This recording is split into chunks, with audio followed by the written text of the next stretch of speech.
শীতকাল মানেই স্ট্রবেরি। অল্প দিনের মধ্যে যারা ফলের আশা করো তাদের জন্য স্ট্রবেরি অন্যতম। খুব সহজেই ছাদ বাগানে করা যায়। আর এই ফল কার না ভালো লাগে বলো? এখনই নার্সারি যাও এবং কিনে নিয়ে এসো।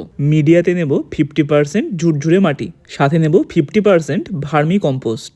এই স্ট্রবেরি গাছ জৈব খাবার সমৃদ্ধ মাটি পছন্দ করে। আমার বানানো স্পেশাল মিক্সড ফার্টিলাইজার নেব 2 গ্লাস। কিভাবে বানাতে হয় এই নিয়ে কিন্তু চ্যানেলে ভিডিও আপলোড করে দেওয়া আছে। মাটিকে আরো ওয়েল ড্রেন বানাতে কিছুটা লাল বালিও অ্যাড করতে পারো। যেহেতু আমাদেরই খেতে হবে তো কোনো কেমিক্যাল নয়। সব থেকে গুরুত্বপূর্ণ কাজ এইটা, গ্রো ব্যাগ থেকে বার করতে গিয়ে কোনোভাবেই যেন রুট বল না ভাঙে, এরকম 2 দিক কেটে বার করবে। দেখো পটে লেখা রয়েছে সুন্দরবন, সাথে পটটাও সুন্দর। এরপর ঢেউ খেলানো খুলাঙ্কুচি দিয়ে ড্রেনেজ সিস্টেম বানাবো। গোড়াতে জল জমা একদমই পছন্দ করে না। এরপর সুন্দরভাবে গাছটিকে বসানোর পালা। এই শীতে তোমরা কে কে স্ট্রবেরি গাছ করছো অবশ্যই কমেন্টে জানিও। গাছ লাগানো কমপ্লিট, এবারে আমরা জল দেবো। 10 দিন বাদে তোমাদের নেক্সট আপডেট দেবো।